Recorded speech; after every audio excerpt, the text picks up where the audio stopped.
यदि आनंद चाहते हैं तो भगवान की शरण में जाइए। इसलिए कहता हूं कि आनंद संसार में मिलेगा ही नहीं, बिना भगवान के आनंद कोई दे ही नहीं सकता, क्योंकि आनंद के सागर भगवान है। जो आनंद सिंधु सुख राशि, सी करते त्रैलोक्य सुपासी। तो राम ही आनंद है। इसलिए आनंद चाहते हो तो भगवान की शरण में रहो। मीराबाई भगवान की शरण में थी तो आनंद ही आनंद। कितनी सदियां बीत गईं, कितना समय बीत गया, लेकिन आज तक लोग मीरा को याद करते हैं, है ना? क्योंकि वो उस आनंद को प्राप्त कर लिया जिस आनंद को प्राप्त करने हम सभी इस धरती पर आए हैं। इसलिए आपसे निवेदन है कि संसार में ना उलझ जाइएगा, ये असली आनंद नहीं है। एक बात बताएं, छोटा सा बच्चा जब माँ को बहुत परेशान करने लग जाता है ना, तो माँ उसे लॉलीपॉप दे देती है। और जब माँ अपने बच्चे को गोद से उतारना चाहती है, कोई काम करना चाहती है, तो माँ बच्चे को क्या पकड़ा देती है? लॉलीपॉप पकड़ा देती है। हाँ या ना? मैया बोलो हाँ। मैया इतने जल्दी थक गई मेरी माँ, हाथ पांव आड़े टेढ़े होने लगे। सुनो मेरी माँ ध्यान से। अच्छा सुनो, जब माँ अपने बच्चे को गोद से उतारना चाहती है तो माँ क्या देती है? लॉलीपॉप पकड़ाती है। जब माँ बच्चे को लॉलीपॉप देती है ना, तो लॉलीपॉप बच्चा चूसने लग जाता है और माँ जल्दी से बच्चे को नीचे उतार कर अपना काम कर लेती है।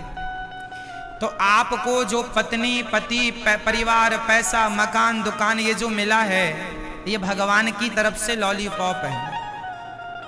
भगवान ने आपको अपनी गोद से उतार दिया, जाओ तुम्हें लॉलीपॉप चाहिए सो ले लो। इसलिए धन में इतने ना उलझ जाओ कि भगवान ही छूट जाए। हमारा धन पैसा नहीं है, हमारा धन सोना नहीं है। अच्छा बताओ, आपका धन क्या है? आपका धन क्या? मैया बताओ, आपका धन क्या है? क्या हमारा धन क्या? मीरा जी कहती हैं, पायो जी मैंने राम रतन धन पायो। पायो जी मैंने, पायो जी मैंने, पायो जी मैंने, पायो जी मैंने राम रतन धन पायो। मेरा धन मेरे राम है, मेरा धन मेरे कृष्ण है।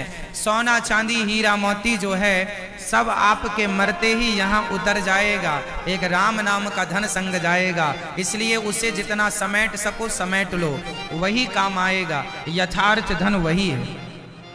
इसलिए आनंद के सागर भगवान सच्चिदानंद रूपाय विश्वोत्पत्त्यादि हेतवे।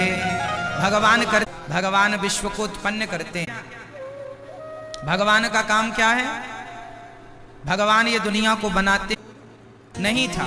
बच्चों को पता लग गया कि गया है, क्या पिएगा? तो भगवान ने सुंदर मीठा मीठा दूध, सुंदर सा दूध माँ के आंचल में बहा दिया। दूध की धार लग गई, माँ ने बच्चे को दूध पिलाया। ये चिंता किसको थी कि बच्चा पैदा होगा तो पिएगा क्या? क्योंकि आज का पैदा बच्चा दाल रोटी तो खा नहीं सकता, खीर पूड़ी तो खा नहीं सकता, क्यों जी? समोसा गुजिया तो खा नहीं सकता, चाउमीन बर्गर तो खा नहीं सकता, तो क्या खाएगा? इसलिए भगवान ने माँ के आंचल में अमृत जैसा दूध भर दिया। कौन भरता है ये? आपकी हम भगवान। तो तुम्हारे जन्म के संग ही तुम्हारा पालन करने को भगवान तैयार हो गए कि नहीं? बोलो हाँ या ना? तो जिस है ये दुनिया को बनाना है, ये दुनिया को बनाता है भगवान, बना के चलाते हैं, पालन करते हैं भगवान। आपका हमारा पालन करते हैं। भगवान कैसे पालते हैं?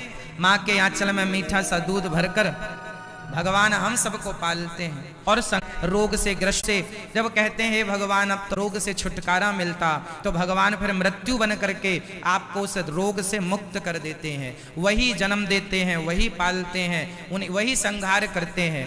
वह ब्रह्मा बन के उत्पन्न कर, ये मेरी भाभी है।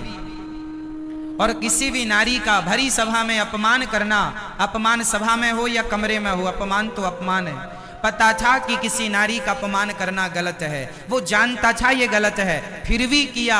अब तुम जानकर गलत कर रहे हो तो वो गलती तुम्हारी हुई, भगवान की नहीं हुई। भगवान ने नहीं कराया, भगवान ने तो रोका था। महाभारत युद्ध के पहले शांति दूत बनकर आए थे, भैया मत करो झगड़ा, रोका था, नहीं माने। आपके पास भगवान ने अक्कल दे रखी है, सही गलत का कुछ निर्णय आप स्वयं कर सकते हैं।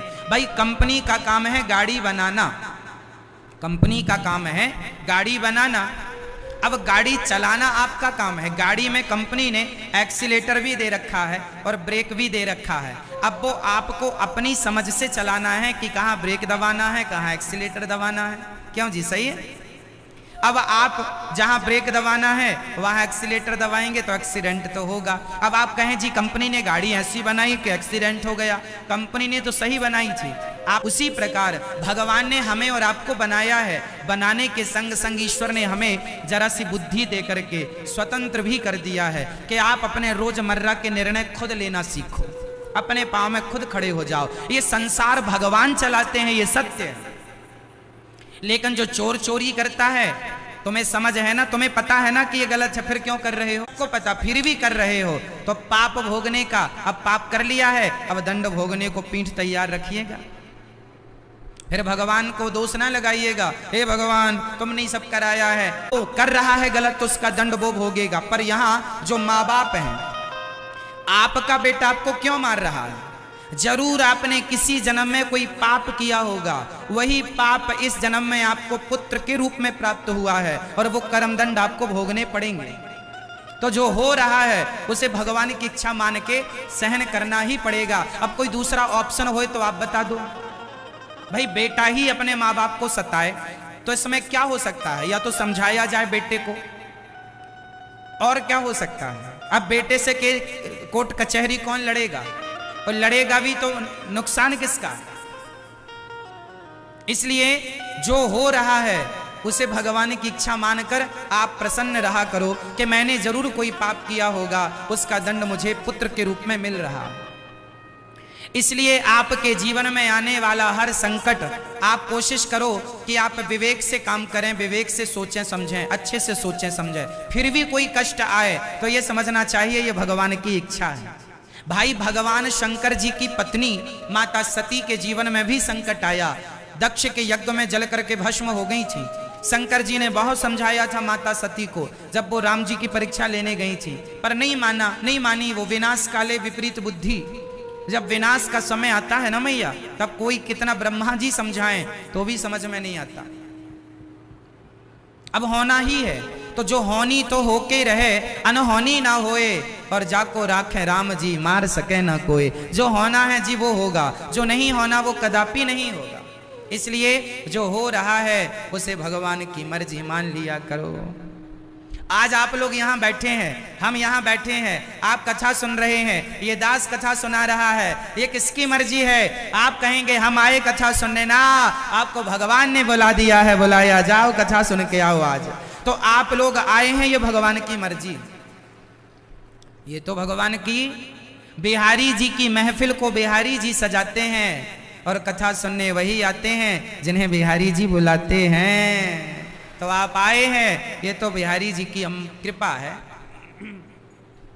इसलिए जीवन में कभी परेशान नहीं होंगे कि मेरी पत्नी ऐसी है, मेरा पति ऐसा है, मेरा बेटा ऐसा है, मेरी बेटी ऐसी है। जैसा है जो है अब भगवान की इच्छा से है, जो है। तेरे फूलों से भी प्यार और तेरे कांटों से भी प्यार, जो दें भगवान उसे स्वीकार कीजिए, जो दें भगवान उसे। क्यों मैया, आपका पति आपको गाली दे रहा है, क्या करेंगी आप? लड़ेंगी पति से? आपकी पत्नी आपको गालियां दे रही है, क्या करोगे? अब जैसी है तुम्हारी है, गालियां दे, हंस के रहो या रो के रहो, रहना तो इसी के संग पड़ेगा। अब दूसरा कोई ऑप्शन तो है नहीं कि चलो इसको डिलीट करके दूसरा ले आए। क्यों जी? अब जैसी है उसे भगवान का प्रसाद मान के रखो, अब जैसा है उसे प्रसाद मानो। तेरे फूलों से भी प्यार तेरे कांटों से भी प्यार।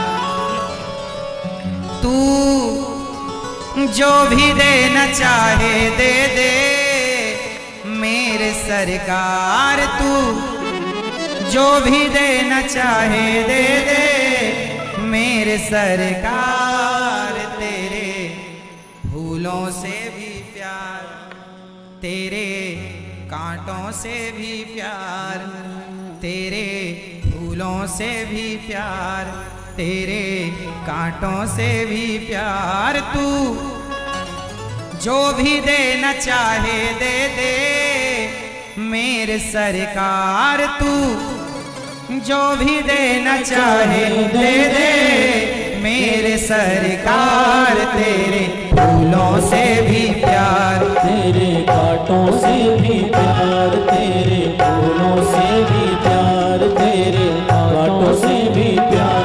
तू जो भी देना चाहे दे दे मेरे सरकार, तू जो भी देना चाहे दे दे मेरे सरकार। तेरे फूलों से भी प्यार, तेरे कांटों से भी प्यार, तेरे फूलों से भी प्यार, तेरे कांटों से भी प्यार।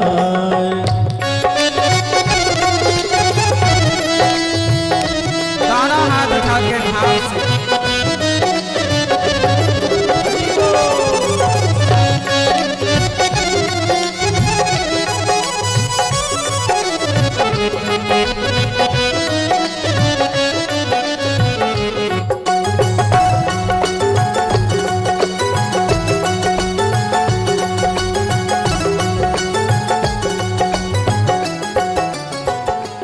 तेरी मर्जी में विधाता कोई छुपा बड़ा राज। तेरी मर्जी में विधाता कोई छुपा बड़ा राज। दुनिया चाहे हमसे रूठे तू ना होना नाराज। दुनिया चाहे हमसे रूठे तू ना होना नाराज।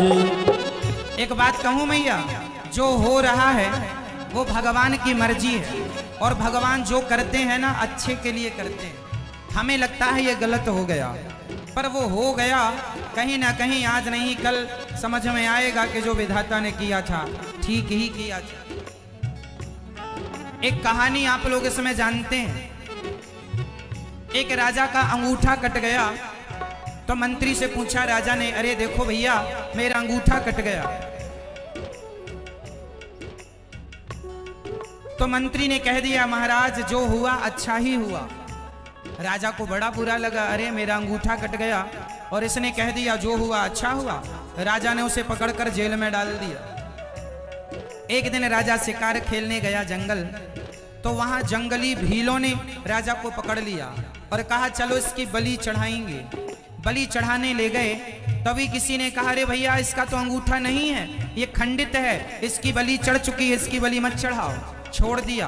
राजा समझ गया कि यदि अंगूठा ना कटा होता तो आज सिर कट जाता। वो कहा था मंत्री ने कि जो होता है अच्छे के लिए होता है। राजा दौड़े दौड़े घर आए, मंत्री को जेल से निकाला। कहा मंत्री जी ये तो बताओ कि चलो मेरा अंगूठा कट गया तो मैं आज बच गया, पर आपका तो इतने दिन जेल में बुरा हाल रहा, आपके साथ तो बड़ा बुरा हुआ। मंत्री जी ने कहा हमारा तो बहुत अच्छा हो गया, यदि आपने मुझे जेल में बंद नहीं किया होता तो मैं भी आपके साथ जंगल में शिकार खेलने जाता। आप तो बच गए थे कि आपका अंगूठा कट गया है, मेरा तो कुछ भी नहीं कटा, तो मेरा तो गला ही कटता, गर्दन मेरी कटती। इसलिए आपका अंगूठा कटा वो आपके संग अच्छा हुआ, और आपने मुझे जेल में बंद कर दिया वो मेरे संग अच्छा हुआ। भगवान जो करते हैं अच्छे के लिए करते हैं। ईश्वर की बात बाद में समझ में आती है, पर जब आती है तो समझ आ जाती है कि जो हो रहा है वो ठीक ही हो रहा है। इसलिए और हम कभी किसी का दुख नहीं दूर करते। हम सभी के दुखों को दूर करने वाले कौन है? भगवान। हनुमान जी जब संजीवनी बूटी लेने गए श्री लक्ष्मण जी के लिए, तो हनुमान जी को रास्ते में ये अभिमान आ गया कि यदि मैं संजीवनी बूटी ना लाऊंगा, मैं ना होता तो लक्ष्मण जी तो मर ही जाते। अच्छा ये बताओ, लक्ष्मण जी के लिए संजीवनी बूटी कौन लेकर के आया? हनुमान जी? नहीं, हनुमान जी लेकर नहीं आए। हनुमान जी के द्वारा स्वयं भगवान ही अपना काम कराते, निमित्त बने हैं हनुमान जी, ये सत्य है। हनुमान जी को अभिमान आ गया कि मैं लक्ष्मण जी के प्राण मैं बचा रहा हूं, नहीं जाऊंगा तो मर जाएंगे। तो भरत जी ने अयोध्या में बाण मार दिया और जमीन पे हनुमान जी गिर गए, हाँ या ना? हनुमान जी को लग रहा था मैं जा रहा हूं, मैं नहीं जाऊंगा तो मर जाएंगे लक्ष्मण जी, तो हनुमान जी को बाण मार दिया श्री भरत जी ने। हनुमान जी अयोध्या में नीचे गिर गए।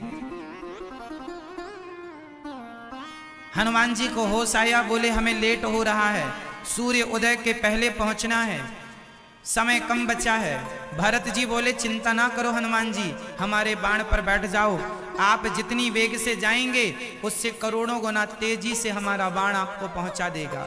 हनुमान जी को बड़ी हंसी आई कि ये दुबले पतले भैया हैं, इनके बाण में इतनी ताकत कहाँ कि हनुमान जी और हनुमान जी के संग पहाड़ को बिठा लें। पर भरत जी को तो हनुमान जी का अभिमान मिटाना था। हनुमान जी को अपने बाण पर बिठाया भरत जी ने। हनुमान जी बाण पर बैठे और पहाड़ को लेकर बैठे और भरत जी ने छोड़ा तो पलक झपकते ही हनुमान जी तुरंत लक्ष्मण जी के पास पहुंच गए। ये भगवान की कृपा नहीं तो क्या है। सच्ची बताऊं, हनुमान जी निमित्त हैं, राम काज तो राम जी ही, भगवान अपना काम तो खुद ही करते हैं। हाँ, वो तुम्हारे हमारे द्वारा निमित्त बनाकर करा लेते हैं। हनुमान जी लंका गए तो हनुमान जी नहीं गए, हनुमान जी के द्वारा राम जी ही अपनी शक्ति अपनी कृपा के बल पर प्रभु मुद्रिका मेली मुख माही, जलधि लांघ गए अचरज नाही। जिनके नाम से हनुमान जी समुद्र को छलांग लगाकर पार कर गए, वो राम नाम सब कुछ करता है, भगवान ही सब करते हैं। वो आपको और हमें निमित्त बना करके और ये व्यवस्थाएं संभाल रहे हैं। करने कराने वाले कौन है मैया जी? भगवान।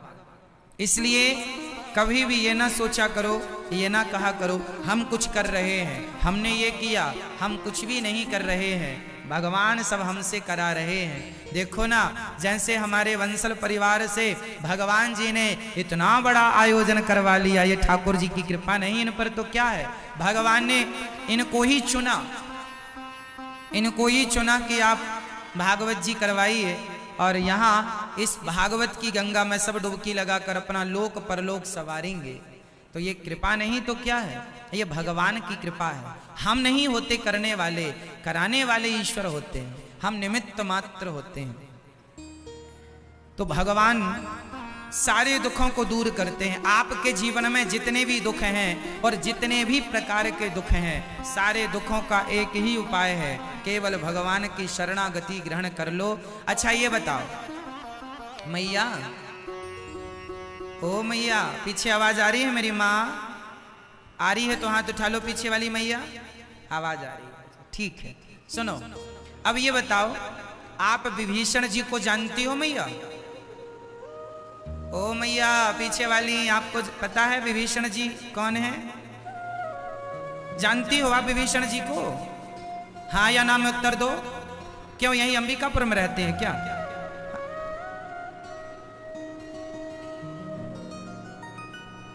विभीषण जी रहते थे लंका में। विभीषण किसके भाई थे?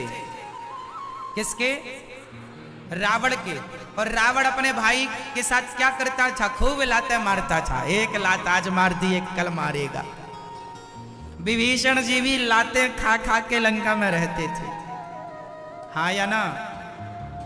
रावण बहुत मारता था विभीषण को। विभीषण बड़े दुखी थे। सुनहु पवन सुत रहनी हमारी, जिमि दस नहीं महु जीव विचारी।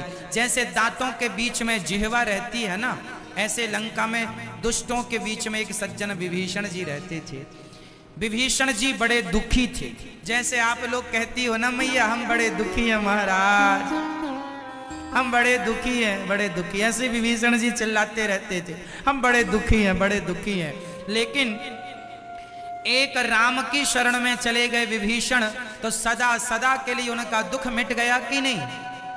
बोलो हाँ या ना। राम जी की शरण में चले गए, सदा सदा के लिए उनका दुख मिट गया। दुख से मुक्ति पाना है तो उपाय यही है, भगवान की शरण में आ जाइए, सदा सदा के लिए आपका दुख समाप्त हो जाएगा। अब आप चिल्लाते हैं हम दुखी हैं, पर भगवान की शरण में जाते ही नहीं, तो अब दुख छूटेगा कैसे भाई? दुख कैसे छूटेगा? यदि दुख से मुक्ति पाना है तो उपाय एक ही है, भगवान की शरण में आ जाइए। केवल एक ही उपाय है। सुग्रीव भी बड़े दुखी थे। सुग्रीव भी अपने भैया, ये दोनों जो है ना, सुग्रीव और विभीषण, ये दोनों अपने भाई से खूब पिटते थे, खूब लातें खाते थे, बड़े दुखी थे, रोते ही रहते थे बेचारे। दोनों के जीवन में बड़ा दुख था, लेकिन जब से इनके जीवन में राम जी की एंट्री हुई, ये दोनों लोग सुखी हो गए। विभीषण जी और दूसरे का क्या नाम है? सुग्रीव। ये दोनों सुखी हो गए। क्यों? क्योंकि राम की शरण में चले गए। जो राम की शरण में चला जाता है सदा सदा के लिए सुखी हो जाता है। अब आपको सुखी होना है तो भगवान की शरण में आ जाओ, नहीं होना तो फिर आप तो रो ही रहे हैं, फिर तो रोना चालू ही है। जैसे वो लातें खा रहा था, आप लोग भी खा रहे हैं। अब आप खा रहे हैं लातें संसार की, लेकिन फिर भी मन हटने को तैयार। विभीषण में तो ये अच्छाई थी, बेचारा लात खा के सुधर गया। आज का आदमी तो लातें खाकर भी नहीं सुधर रहा है। विडंबना तो ये है ना, पत्नी खूब पिटाई करती है फिर भी पड़ा है चरणों में। ये नहीं कि भगवान की शरण में आए।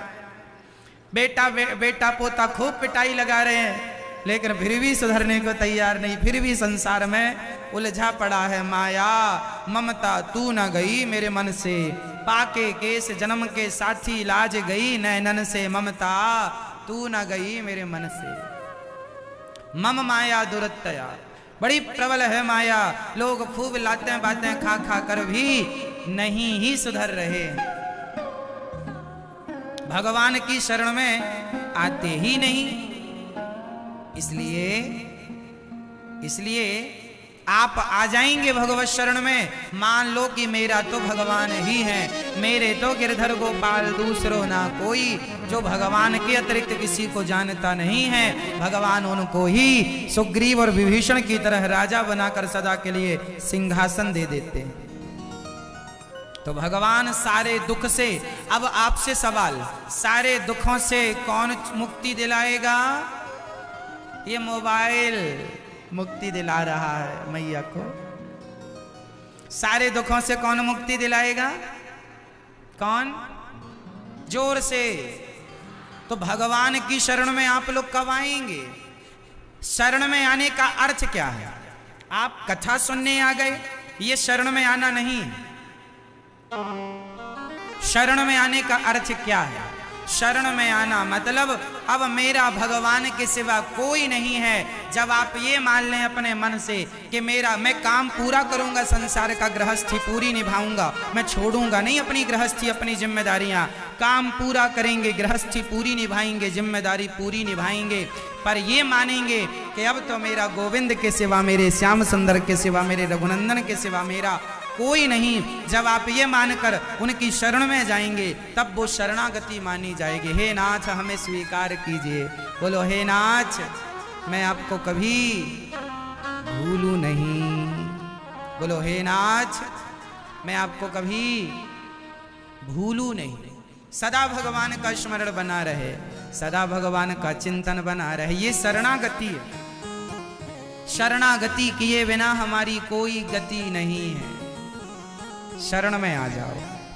ऐसे भगवान जो परम दयालु परम कृपालु श्री कृष्ण राधा सहित श्री कृष्ण को हम श्री कृष्णाय वयम नुमः, ऐसे भगवान को बारंबार नमस्कार करते हैं। यम प्रव्रजन्तमनुपेतमपेत कृत्यम द्वैपायनो विरह कातरया जुहाव पुत्रेति तन्मयतया तर्वोऽभिनेदुस्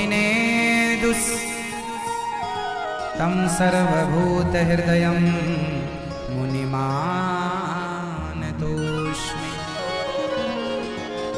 श्री सुखदेव भगवान का जन्म हुआ और आप जन्म लेते ही भगवान की ओर चल पड़े, भगवत चिंतन करने लगे, भगवान की शरण में चले गए। ऐसे सुखदेव भगवान को बारंबार नमस्कार करते हैं। आइए चलते हैं नैमिषारण्य। 88,000 संत विराजमान हैं। उन 88,000 संतों के बीच में सूत जी महाराज आए। सभी ने खड़े होकर सूत जी का अभिवादन किया और शौनक आदि ऋषियों ने सूत जी से कहा कि भक्ति ज्ञान विरागाप्तो विवेको वर्धते महान माया मोह निरासश्च वैष्णवै क्रियते कथम। भक्ति ज्ञान विराग आप तो हमें ऐसी कथा सुनाइए। सूत जी से शौनक आदि ऋषि कह रहे हैं हमें ऐसी कथा सुनाइए कि भक्ति बढ़े, ज्ञान बढ़े, जीवन भक्तिमय हो जाए, कृष्ण की प्राप्ति हो जाए। ऐसी कथा सुनाइए। भगवान की कथा क्या प्राप्त कराती है? कृष्ण को प्राप्त करा देती है। कथा से ही भगवान मिलेंगे। इस कलयुग में यदि भगवान को प्राप्त करना है, भगवान को पाना है तो कैसे प्राप्त होंगे? केवल कथा, केवल कथा, केवल सत्संग। जो जितना सत्संग करेगा, जो जितनी कथाएं सुनेगा, वो उतने भगवान के करीब चलता चला जाएगा, भगवान के करीब पहुंचता चला जाएगा।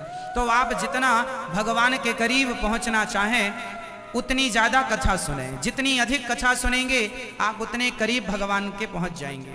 तो ये भगवान की कृपा। सत्संग के बिना भगवान प्राप्त नहीं होंगे।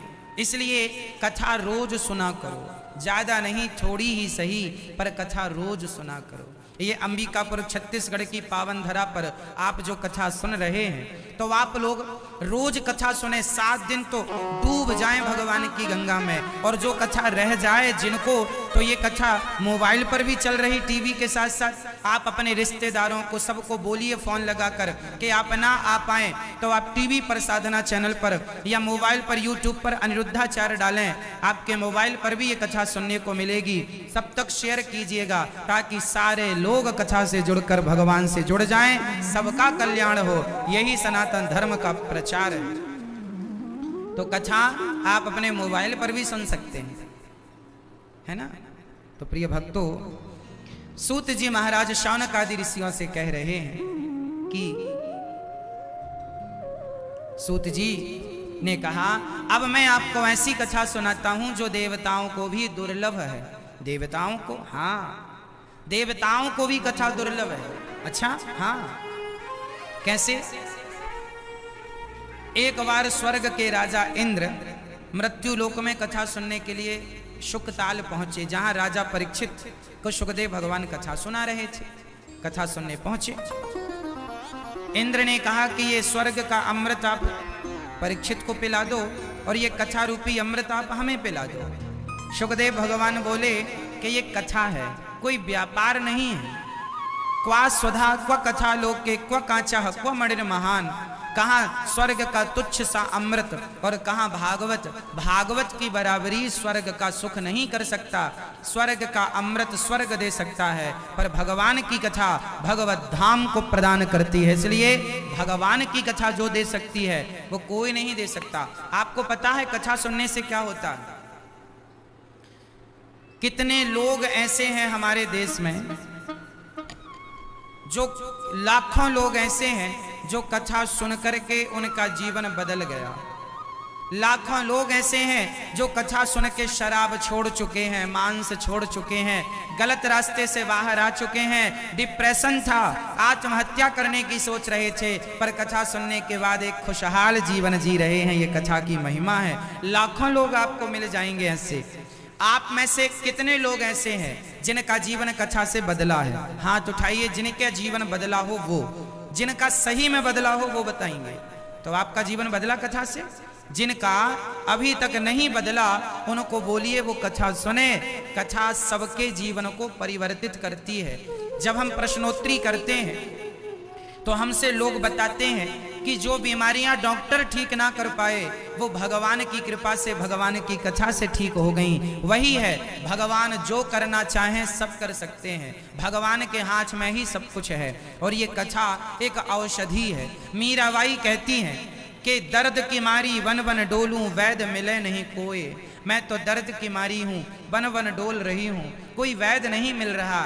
तो किसी ने कहा बता मीरा कौन सी बीमारी है, कौन से वैद्य को बुलाऊं कि तेरा इलाज कर दे। तब मीराबाई बोली मेरा जो इलाज कर सकता है वो एक ही व्यक्ति है जो इलाज करे। बोले कौन? बोले जब वैद्य सांवरिया होए, खुद भगवान जब बीमारी का इलाज करने आए तो इलाज हो। मेरी तो बीमारी भी कृष्ण है और मेरा तो उस बीमारी का इलाज भी श्री कृष्ण है। यही है कथा की बीमारी जिसे लग जाती है फिर उसे कोई बीमारी नहीं लगती। सही है ना मैया? कथा की बीमारी जिसे लग गई, जो भगवान की भक्ति का बीमार हो गया, भगवान के प्रेम का बीमार हो गया, फिर उसे दूसरी बीमारी पकड़ेगी नहीं। बीमारी कहेगी तो ऑलरेडी बीमार है। तो भगवान के बीमार बन जाओ या बीमारियों के बीमार बन जाओ, तो भगवान के बीमार बन जाओ। हमें तो कृष्ण दर्शन किए बिना, कृष्ण की कथा सुने बिना चैन ना आए, यही बीमारी है भगवान की कथा के बिना। ना रोटी अच्छी लगे ना पानी अच्छा लगे, कथा है तो जीवन है। इसलिए ज्यादा नहीं, थोड़ी ही सही, एक घड़ी आधे की पुनियाद, तुलसी चर्चा राम की हरहि कोटि अपराध। थोड़ी ही सही कथा रोज सुना करो, थोड़ी ही सही, रोज रोज रोज रोज सुननी चाहिए कथा, नित्य सुना करो। पानी रोज पीते हो कि नहीं? रोटी रोज खाते हो कि नहीं? बच्चों से रोज प्यार करते हो कि नहीं? फिर कथा क्यों नहीं रोज? कथा रोज। जिनके जीवन में कथा नित्य है उनके जीवन में आनंद भी नित्य है। सत्संग नित्य है तो आनंद नित्य है। सत्संग छूटा तो कुसंग बढ़ेगा। जीवन में दो ही चीज होती है ना मैया जी, या तो सत्संग या तो कुसंग। या तो आप सत्संग से जुड़ जाओ, वरना कुसंग तो मुंह फाड़े बैठा ही है आपको अपनी ओर खींचने के लिए। इसलिए आप रोज सत्संग किया करो। इसलिए कथा टीवी पर, मोबाइल पर सुनते रहा करो। आप में से कितने लोग कथा टीवी या मोबाइल पर सुनते हैं? दास अनिरुद्ध जो कथा सुनाता है, अच्छा आप सब सुनते हैं? वाह, तो आपके लिए दास तालियां बजाएगा कि आप सब लोग सुनते हैं कथा और कथा प्रेमी हैं आप लोग। वैसे तो आप सभी कथा सुन के अपने जीवन को बदल रहे हैं। आप अब जाइएगा अंबिकापुर में, सबसे कहिएगा कि जो लोग कथा सुनने नहीं आए उनको भी पकड़ पकड़ के लाइएगा। चलो भाई, घर में बैठे खटिया तोड़ने से कुछ नहीं होना। चलो 7 दिन का अवसर है, जिसमें एक दिन तो आज चला ही गया, अब 6 दिन बचे हैं। सबको लाओ इस गंगा से जोड़ने के लिए। सबसे कहो कथाएं सुने, सबका कल्याण हो, सबको भगवान की भक्ति मिले, सबका कल्याण होगा। सबके कल्याण में ही हम सबका कल्याण है। तो आओ भगवान की भक्ति का प्रचार करते हैं, मेरे गोविंद का प्रचार। तो सत्संग जीवन में ज्यादा नहीं, थोड़ी सत्संग, सत्संग और कुसंग। अच्छा बताइए, सत्संग यदि आपने नहीं किया तो समाज में हमें क्या मिलता है? कुसंग। आप अपनी पड़ोसन के संग बैठती हो तो पड़ोसन के संग बातें कैसी होती हैं? कौन सी अच्छी बातें होती हैं? सिवाय व्यर्थ की बकवास के सिवा आप लोग कुछ नहीं करते, और 2-2 घंटे आपके नष्ट हो जाते हैं। इसलिए वो व्यर्थ की बकवास करने से क्या होगा? यदि जीवन में कुछ प्राप्त करना है, आगे बढ़ना है, तो सत्संग ही पॉजिटिविटी आपके जीवन में घोलेगा, और वही पॉजिटिविटी, वही सकारात्मकता आपके जीवन को आगे ले जाएगी। इसलिए रोज सत्संग। और आज सबसे ज्यादा सत्संग की जरूरत है युवा पीढ़ी को, बच्चों को सत्संग की आवश्यकता है। जो बच्चे रास्ते भटक रहे हैं ना, इन्हें सत्संग की बहुत जरूरत है। आप भी आना कथा में और अपने बच्चों को भी लाना कथा में, ताकि बच्चों को भी सत्संग से संस्कार प्राप्त हो। बिना संस्कार के जीवन वैसे ही है जैसे बिना नमक की दाल। दाल कितनी भी अच्छी आप बनाओ, नमक ही ना हो तो व्यर्थ है वो दाल, बेकार है वो दाल। बिना संस्कार के जीवन भी उसी तरह बेकार है जैसे बिना नमक की दाल बेकार हो जाती है ना। तो संस्कार जीवन में कहां से आएगा? आज के माँ बाप संस्कार बच्चों को नहीं दे सकते, कथा से मिलेंगे। इसलिए कथा सुनने की आदत बनाओ, कोशिश करो कि आप कथा सुने। बिना कथा के संस्कार कहां से आएंगे?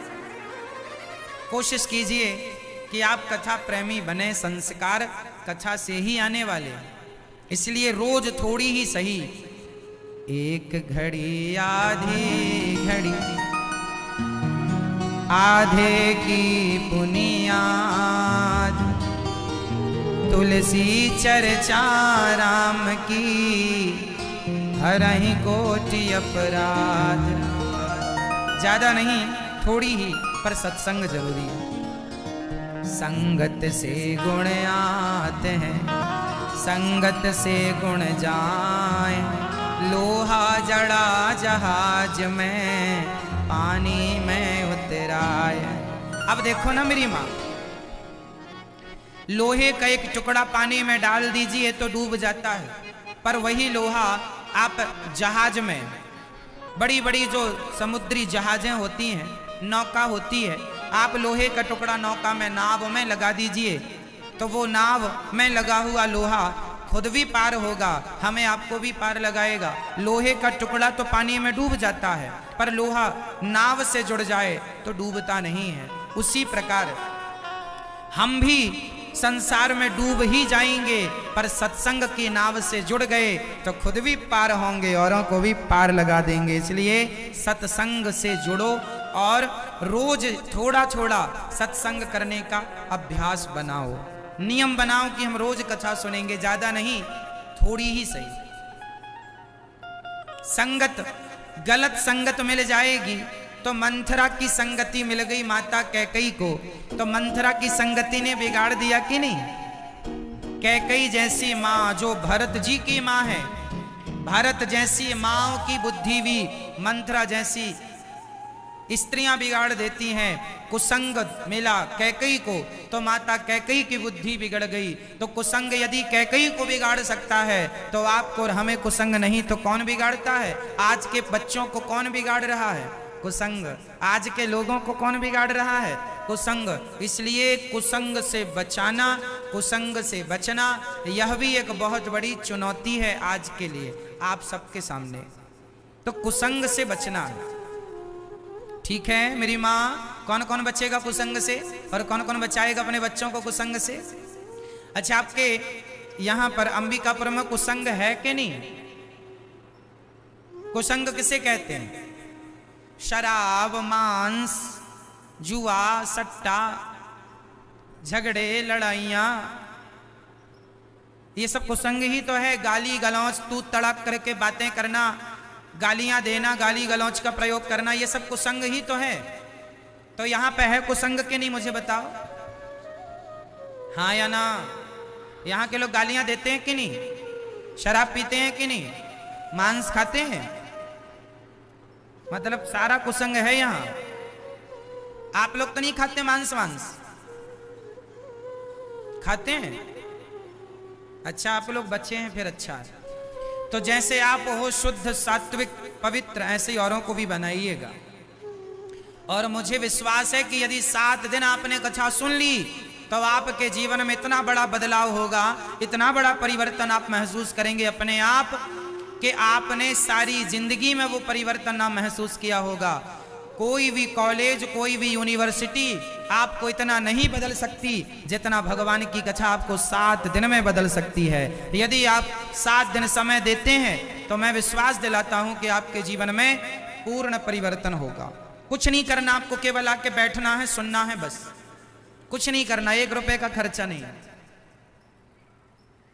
केवल सुनना है। श्री सूत जी महाराज ने जब इंद्र ने कथा का निवेदन किया, सुखदेव जी बोले आप अधिकारी होते तो हम जरूर सुनाते, पर आप अधिकारी नहीं हैं, इसलिए अब हम आपको कथा नहीं सुनाएंगे। और सूत जी महाराज ने वो कथा नहीं सुनाई। सुखदेव भगवान ने कहा आप अधिकारी नहीं हैं, इसलिए ये कथा हम आपको नहीं सुनाएंगे।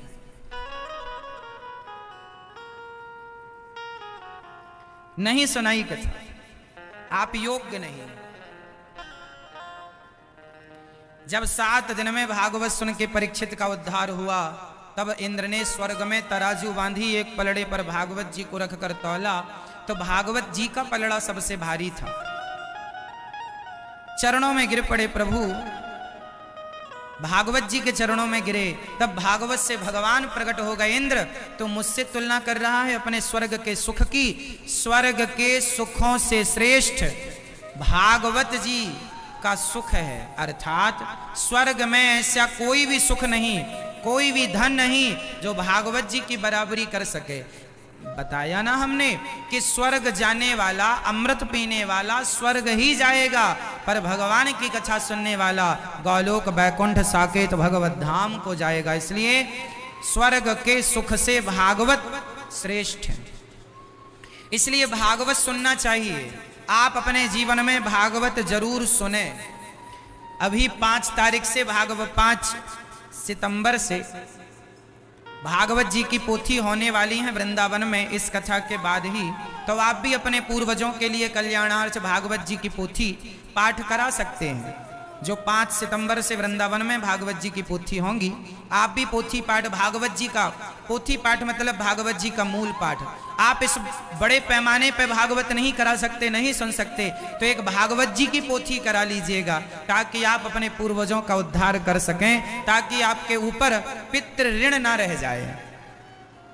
हर संतान के ऊपर पितृ ऋण होता है, मातृ ऋण, पितृ ऋण। जैसे हमारे वंशल परिवार, जैसे हमारे यजमान जी अपने माता पिता, अपने पूर्वजों को भागवत सुना करके वो अपने पितृ ऋण और मातृ ऋण से मुक्त हो रहे हैं। यही है माँ बाप का ऋण उतारना, माँ बाप के लिए, उनके सदगति के लिए। वैसे तो उनके अच्छे कर्मों से सदगति हो ही गई होगी, पर हमारे खानदान में किसी की भी यदि अधोगति हुई हो तो इस भागवत से उनकी सदगति हो जाती है। ये पुत्रों का धर्म है कि हम अपने पूर्वजों के लिए, सदगति के लिए, उनके लिए कोई अनुष्ठान कराएं, जैसे कि आप करा रहे हैं।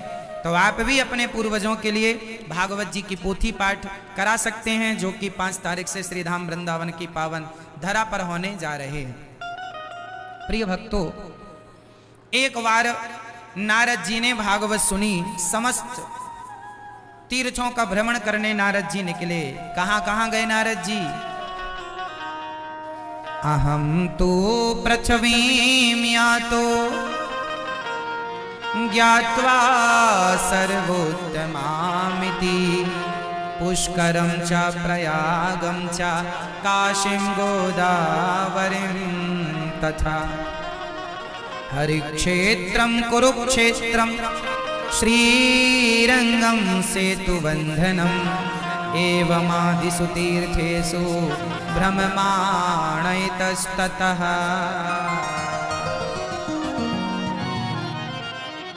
एक बार नारद जी समस्त तीर्थों में गए शांति पाने के लिए, कहीं शांति नहीं। कहां कहां गए? पुष्करम चा प्रयागम चा काशीं गोदावरीं तथा हरिक्षेत्रम कुरुक्षेत्रम श्रीरंगम सेतुबंधनम। सारे तीर्थों में नारद जी गए, पर ना पश्यम पुत्रमिच्छर्मः, कहीं शांति नहीं। शांति क्यों नहीं थी? नारद जी ने देखा आज कहीं तीर्थों में शांति नहीं, ना तो गृहस्थों के घर में शांति। आज गृहस्थों के घर में भी शांति नहीं। आप लोगों के घर में शांति है कि नहीं? जिनके घर में शांति है वो हाथ उठा लें अपना। अच्छा, कम लोग उठा रहे हैं, मतलब कम लोगों के घर में शांति है। बाकियों के घर में क्या महाभारत चल रहा है? नारद जी कहते हैं, तरुणी प्रभुता गे शाल को बुद्धिदायक। आजकल घर में नई नई बहुओं की चल रही है। अच्छा, अंबिकापुर में सासों की चलती है कि बहुओं की चलती है? मैं ये बताओ, यहां कौन अपनी चलाता है, बहू के सास? कौन? मैं ये बताओ, कोई तो बोलो। अच्छा, सास बगल में बैठी होगी इसलिए बहुएं बोल नहीं पा रही हैं। सास बगल में बैठी है। किसी के घर में बहू की चल रही है और किसी के घर में सास की। कुछ सासें तो ऐसी हैं, सास भी नहीं लेने दे रही हैं बहुओं को। तो किसी के घर में सास, किसी के घर में बहू, यही चल रहा है। किसी के घर में ये झगड़ा, किसी के घर में। नारद जी कहते हैं तरुणी प्रभुता गे है। आजकल घर में नई नई बहुओं की चलने लगी। बहुओं ने बड़ा अत्याचार किया है। कुछ बहुएं, हम सारी बहुओं को नहीं कह रहे हैं, क्षमा कीजिएगा। कुछ बहुएं इतनी अत्याचार कर रही हैं अपनी सासों के ऊपर कि आप सुनेंगे तो दंग रह जाएंगे। आजकल बहुएं शर्त क्या रख देती हैं अपने पति से, सुनो जी, या तो अपनी मां को रखो या हमें रखो। तो कुछ पुरुष भी होते हैं पत्नी लंपट, वो अपनी पत्नी को रखते हैं, मां को घर से निकाल देते हैं। ऐसी कितनी वृद्ध माताएं हैं जिनके उन अपनी खुद के बच्चों ने घर से निकाल दिया, तो वो गौरी गोपाल वृद्धाश्रम में रहती हैं। ये दास अनिरुद्ध आप लोगों की एक माँ होती है, ये दास अनिरुद्ध की 250 माताएं हैं। गौरी गोपाल वृद्धाश्रम में 250 माताएं हैं जिनकी चरणों की सेवा ये दास अनिरुद्ध अपने हाथ से करता है। जब हम यहाँ आने लगे ना कथा सुनाने आपके यहाँ, तो हमारी माताएं रोने लगी, बेटा कब आओगे? हमने कहा माँ जल्दी ही आएंगे। हमारी माताएं रोने लग जाती हैं, कब आओगे? आजकल के बेटे इतने निर्दयी हो गए हैं। अभी कुछ दिन पहले हमारी वृद्धाश्रम में रहने वाली एक माँ भगवत धाम को चली गई थी, भगवान के यहाँ चली गई, उनकी मृत्यु हो गई। तो उनके बेटों को फोन लगाया था हम लोगों ने कि आपकी माँ भगवान के घर चली गई हैं, आप आ जाइए, अपनी माँ का अंतिम दर्शन कर लीजिए। तो बच्चों ने, बेटे ने कह दिया हम बिजी हैं, नहीं आएंगे। माँ मर गई तो भी बेटे नहीं आए। तब यह दास अनिरुद्ध ने ही माँ को कंधा दिया था और माँ की सारी अंतिम क्रिया की, और माँ की फिर तेरी ही भी हुई। तो ये दास अनिरुद्ध, आजकल की औलादें ऐसी हैं, देखिए ना, जो अपने माँ के मरने पर भी नहीं आए कि माँ से अंतिम दर्शन कराएं, चलो माँ की चिता में आग लगाने तो चले जाएं। नहीं आए, कोई नहीं आया। तो ऐसी बूढ़ी माताओं की सेवा ये दास अनिरुद्ध करता है। हम बाहर कथा सुनाने कम ही जाते हैं। क्यों? क्योंकि हमारी माताएं हैं ना, कब किस माँ को क्या हो जाए, पुत्र धर्म जो लिया है उसे पूरा करना है, इसलिए माँओं की सेवा करनी है। हमारी सारी माताएं कहती हैं बेटा जब हम जाएं भगवान के यहाँ तो तुम ही कंधा देना। तो हम बाहर भागवत सुनाने कम जाते हैं कि हम बाहर चले गए और हमारी कोई बूढ़ी माँ भगवत धाम को चली गई तो माँ को दिया हुआ वचन अधूरा रह जाएगा, इसलिए हम कथा सुनाने बाहर कम जाते हैं। सालों में कभी कभी बाहर कथा, अब आपका आग्रह था इसलिए आए हैं आपके पावन सी धरा पर। नहीं तो आपने देखा होगा हम अधिक कथाएं वृंदावन ही करते हैं, हम बाहर जाते ही नहीं। क्यों नहीं जाते? क्योंकि जो वचन दिया है, जो वादा किया है उसे निभाना है। हमारी माताएं हैं ना, लोगों से एक माँ नहीं संभल रही है, हमारी 250 माताएं। आप में से कितने लोग वृंदावन गए हैं और माताओं का दर्शन किया है? आप लोगों में से कितने लोग आप गए हैं वृंदावन मैया, वृद्ध माताओं का दर्शन किया है? तो जैसा हम टीवी पे कहते हैं वैसा वहां है कि नहीं? आप लोगों को भी मैं आमंत्रित कर रहा हूं, अंबिकापुर वासी, आप भी जब समय मिले तो गौरी गोपाल वृद्धाश्रम जरूर आना। और आना वृंदावन तब सार्थक होगा जब मेरी वृद्ध माओं का आशीर्वाद आप लेने गौरी गोपाल आश्रम आएंगे। वो माएं वहां हैं जिन माओं का अपना अब कोई सहारा नहीं। बहुओं ने कह दिया अपने पतियों से कि या तो माँ को रखो या हमें रखो, तो बेटों ने माओं को निकाल दिया। अब वो निकाली हुई माएं कहाँ? गौरी गोपाल वृद्धाश्रम में रहती हैं। तो ऐसी बहुओं से मैं हाथ जोड़ता हूँ, आप अपने पति से ये ना कहा करो कि अपनी माँ को रखो या हमें रखो। अरे भाई, सास आपकी है, माँ आपकी है, आप सेवा नहीं करेंगे कौन करेगा? ये जिम्मेदारी आप नहीं निभाएंगे कौन निभाएगा? अरे बहू और बेटे की जिम्मेदारी ना सही, एक इंसान हो के इंसानियत की जिम्मेदारी तो निभाओ। ये दास अनिरुद्ध, मेरी वो माएँ जो माताएं गौरी गोपाल वृद्धाश्रम में रहती हैं, वो माएँ, उन्होंने मुझे जन्म थोड़ी दिया है, मैं भी तो इंसानियत का धर्म ही निभा रहा हूँ। यदि मैं निभा सकता हूँ तो आप क्यों नहीं? तो आपसे मेरी हाथ जोड़ की विनती यही रहेगी अंबिकापुर वासियों से कि आप में से कभी कोई भी बेटा अपनी माँ को घर से ना निकाले। मैं आपको ये कहने आया हूँ कि आप में से कोई बहू अपनी सास को अपने घर से ना निकाले। उन माँ के आंखों के जो आंसू गिरते हैं ना, मेरी माँ आप लोग तो निकाल देती हो, बेटा तो निकाल देता है माँ को, बहू तो हाथ पकड़ के निकाल देती है, पर वो जो माँ रोती है ना, उनके आंखों से गिरा हुआ जो आंसू है ना, उस आंसू जब वो जमीन में गिरता है और उस आंसू में जितने जमीन में धूली कण, धूल के कण उसमें जितने लिपट जाते हैं, उतने जन्मों तक उन बेटा बहुओं को नरक का वास करना पड़ेगा। इसलिए कभी अपनी माँ को ना सताइएगा। माँ को अपमानित करना मतलब भगवान को अपमानित करना है। माँ और भगवान ये पर्यायवाची है, एक ही है। मत निकालिए अपनी माँ को। छत्तीसगढ़ की भी कम से कम गौरी गोपाल आश्रम में कम से कम 10 माताएं हैं, छत्तीसगढ़ की माता।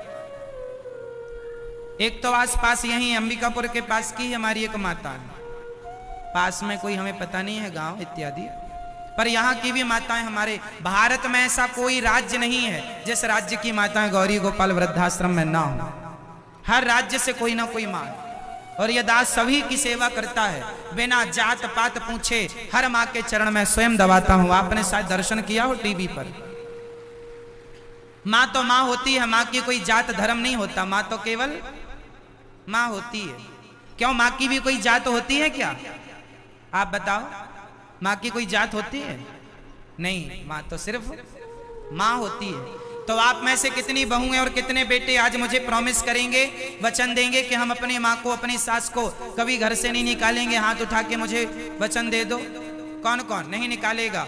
आप अच्छे बेटे हैं उसके लिए भी हाथ उठाइए, और आगे कभी ये गलती आप नहीं करेंगे इसके लिए हाथ उठाइए। आप नहीं करते ये गलती, ये तो है, भगवान करे, आप तो समझदार लोग हैं, पर आगे कभी नहीं होगा आपसे ये गलत काम, इसके लिए हाथ उठाइए। कभी नहीं करेंगे ना गलती। मैं आप निकालोगी अपनी सास को? नहीं, तो काहे नहीं हाथ उठा रही हो? उठाओ हाथ। सदा अपनी माँ की सेवा करना। माँ ही मंदिर, माँ ही पूजा, माँ से बढ़कर कोई ना दूजा। माँ भगवान होती है। इसलिए श्री सुखदेव भगवान राजा परीक्षित को भागवत जी सुनाते हैं। भागवत जी जब सुनाए, राजा परीक्षित की सदगति हुई, राजा परीक्षित का उद्धार हुआ। भागवत सुन करके नारद जी कहते हैं, कहीं शांत नई नई बहुओं की चल रही है आजकल, शाल को बुद्धि दायक। आजकल सलाहकार, आजकल का बेटा ना अपनी माँ की नहीं सुनता, अपने पिता की नहीं सुनता, अपने गुरुजी की नहीं सुनता, वो दोस्तों यारों की सुनता है और गलत रास्ते पर जाकर के अपना नाश कर लेता है। इसलिए आपसे निवेदन करूंगा, आप कभी भी अपने माँ की बातों को इग्नोर ना किया करें। सदा माँ की सुनो, पिता की सुनो, गुरु की सुनो, अच्छी बातें सुनो और अच्छे रास्ते पर चलो। ये पूरी दुनिया में जितने 135 करोड़ लोग रहते हैं पूरे हमारे भारत में, 140 करोड़ होंगे और क्या, 140 करोड़ लोग रहते हैं मेरे भारत में। पूरी जनसंख्या भारत की 135 करोड़ है, 135 या 140। अभी जो नई जनगणना आएगी उसमें 140 या 150 भी हो सकता है, पर अभी जो पुरानी जनगणना है वो 135 की है, पर 140 हो चुकी है। तो 140 करोड़ जो लोग हमारे भारत में रह रहे हैं, 140 करोड़ लोग में केवल 2 लोग ऐसे हैं जो आपका हित चाहते हैं, भला चाहते हैं। एक है आपकी माता, एक है आपके पिता, और आप इन्हीं का अपमान कर देते हैं, इन्हीं को घर से निकाल देते हैं, इन्हीं को इग्नोर कर देते हैं। तो फिर बाकी लोग तो कोई आपका भला थोड़ी सोच रहा है। हर आदमी अपने स्वार्थ में लगा हुआ है। वो किस प्रकार से तुम्हें ठग लें, किस प्रकार तुम्हें लूट लें, किस प्रकार तुम्हारा शोषण कर लें, वो तो ये सब चाह रहे हैं। इसलिए संसार में जरा बच के रहने का काम है। आज के समय में सब पर जल्दी विश्वास करना ठीक नहीं होगा। आजकल के जो लड़के जो गलत रास्ते पर चले जाते हैं, वो इसलिए कि आपने गलत आदमी पर विश्वास कर लिया। आपने किस पर विश्वास कर लिया? अभी मैं समाचार सुन रहा था, आज की न्यूज है, आज की न्यूज पर चल रहा था कि कोई लड़की थी, उसे उसके दोस्तों ने ले गए उसको गोवा, और वहां ले जाके उसको कोई नशीली दवाई देकर पिला के मार डाला। क्यों जी, आज की खबर है ये, आज का या कल का न्यूज है ये। कहने का अर्थ क्या है, जिस पर उस लड़की ने विश्वास किया उन्होंने ही जहर दे दिया, ड्रग्स दे दिया। कोई होता है ड्रग वगैरह कुछ होता होगा, राम जाने क्या होता है, तो ड्रग ज्यादा दे दिया, ड्रग्स की मात्रा ज्यादा दे दी, वो लड़की मर गई। उसके साथ फिर उन लोगों ने, कोई बता रहा था कि उसके साथ उनने दुराचार भी किया, नशा दे करके उसको। तो समाज में वो लड़की के दोस्त ही थे ये लड़के लोग।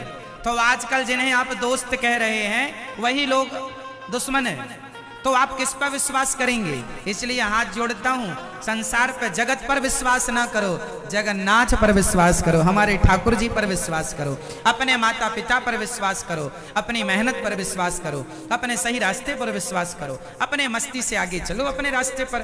किसी पर विश्वास करने की जरूरत नहीं है ना? कौन कब आदमी जहर घोल के पिला दे, तुम्हें कोई भरोसा नहीं है। इसलिए संसार में जो हो रहा है वो मैं आपको कह रहा हूं, बस सावधान रहने की जरूरत है। कोई कब आपको गलत रास्ता बता दे, कोई कब गलत रास्ते पर ले जाए, कोई पता नहीं किसके मन में आपके लिए क्या ईर्ष्या चल रही है, क्या द्वेष चल रहा है, क्या नफरत, कौन आपसे। कई लोग तो साथ में रहते हैं और द्वेष रखते हैं कि मौका पड़ते ही वो आपको नष्ट करना चाहते हैं। तो आज के युग में तो ये भी पता लगाना बड़ा कठिन है कि आपके अपने कौन है। इसलिए आपके अपने हैं आपके माता पिता, आपके अपने हैं आपके अपने माता पिता। तो अपने माता पिता की शरण में रहो, गुरु की शरण में रहो और भगवान की शरण में रहो, बस, है ना? बाकी लोग तो अच्छे ही हैं, जो आपके लोग अच्छे हैं सो अच्छे हैं, और जो बुरे हैं थोड़ा सा नजर रखिएगा, कल को ये घटनाएं आपके संग ना हो, किसी के संग ना हो, विश्वास ना तोड़े कोई, इसका आपको ख्याल रखना चाहिए। तो नारद जी कहते हैं कोई नहीं है अपना, है ना? सारे लोग अपना स्वार्थ सिद्ध करने में लगे हुए हैं। पत्नी, पुत्र, परिवार, बेटा बड़ा हो जाता है, बाप कुछ ना दे उसे, तो बेटा भी अपने बाप को दुत्कार देता है, चलो घर से। कितने वृद्ध पिता हैं जो मेरे पास आते हैं, गुरुजी आपने वृद्ध माताओं की सेवा की है, हमारे लिए भी वृद्धाश्रम बनाओ, हमारे बच्चे सेवा नहीं करते। एक ऐसे कई पिता आते हैं, तब उन वृद्ध पिताओं के लिए भी आश्रम बन रहा है, जहां वृद्ध माताएं भी रहेंगी और वृद्ध पिताएं भी रहेंगे, पिता रहेंगे। जो बच्चे अपने बाप को निकाल देते हैं, पैसा नहीं होए ना बाप के पास, तो जैसा किसान बूढ़ा बैल घर से निकाल देता है, ऐसे ही बूढ़े बाप को आजकल की औलादें सारा चूस लेती हैं, बाप का धन सारा ले लेते हैं। जब बाप के पास कुछ नहीं होता तो बाप को भी धक्के मार के कुछ बेटे निकाल देते हैं। ये समाज में खूब हो रहा है। इसलिए आपसे मैं निवेदन करूं, आप लोग बुढ़ापे में अपने लिए कुछ बचा के रखिएगा, ताकि उसकी लालच से ही सही बच्चे सेवा तो करेंगे।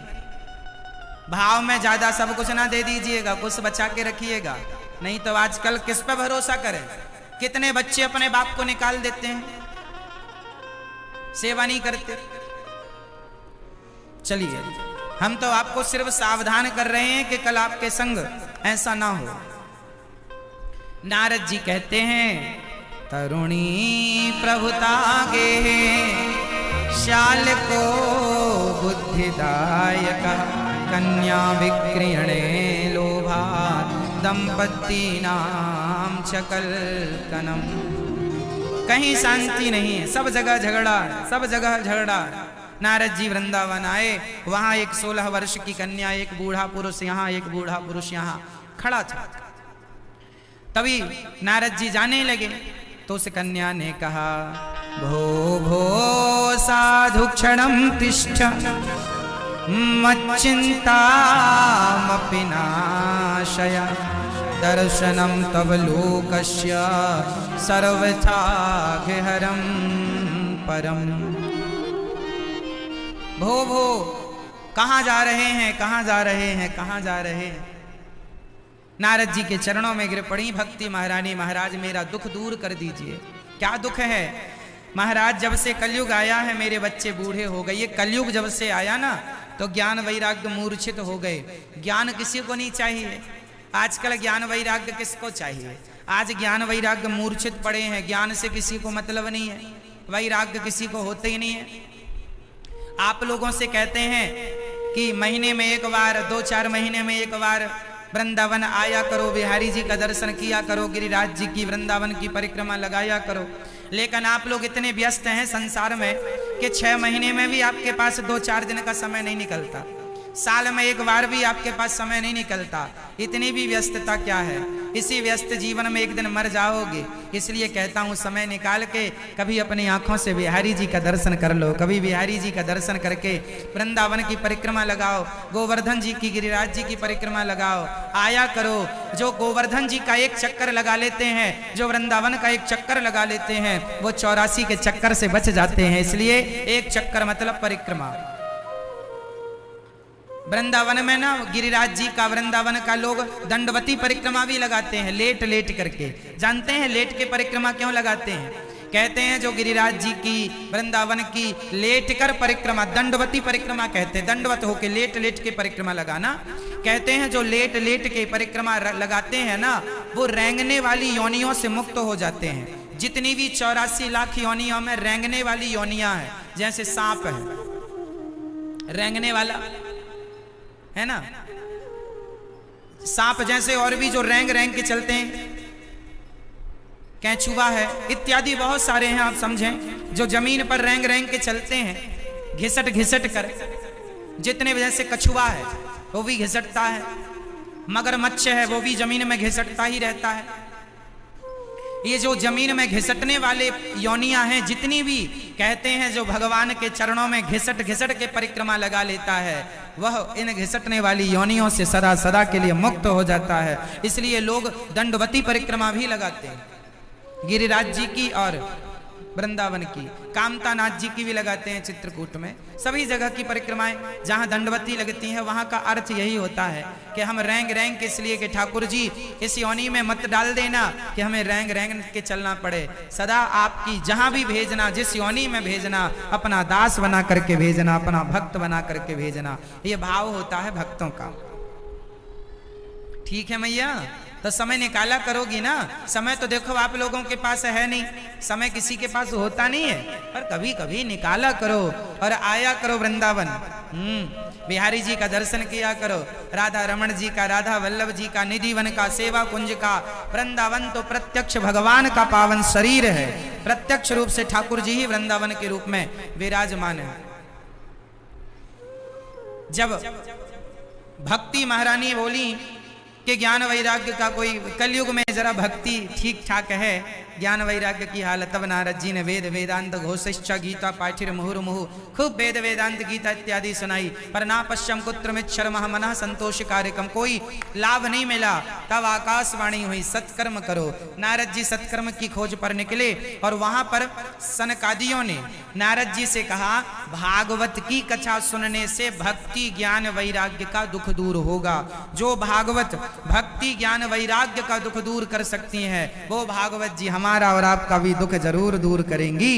इसलिए भागवत ही इस कली काल में दुख दूर करने वाली हैं, और दूसरा कोई नहीं। जो भागवत की शरण में है परम सुखी है, परम आनंदमय है। इसलिए समय निकाला करो मेरी माँ, दादाजी, भैया जी, खूब आनंद से भजन किया करो।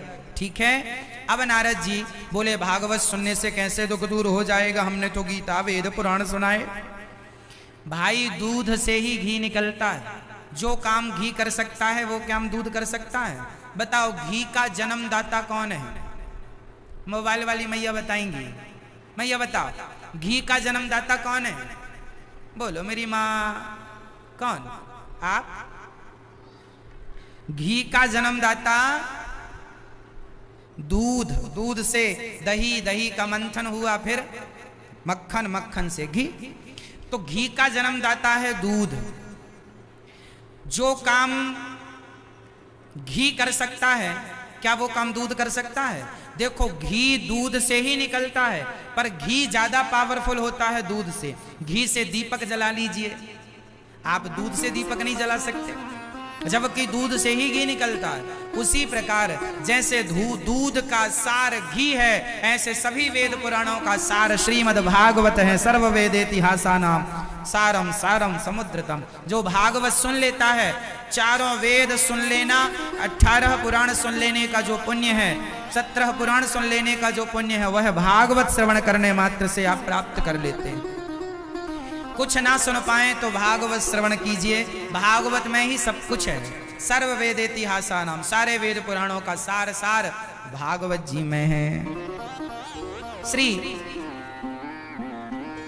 नारद जी महाराज ने कहा ठीक है सुनाइए। हरिद्वार की पावन धरती पर भागवत शुरू हुई। सदा सेव्या श्रीमद्भागवती कथा यस्यः श्रवण मात्रेण हरिश्चित्तं समाश्रये। भागवत कितनी बार सुननी चाहिए? बार बार। राम राम रटते रहो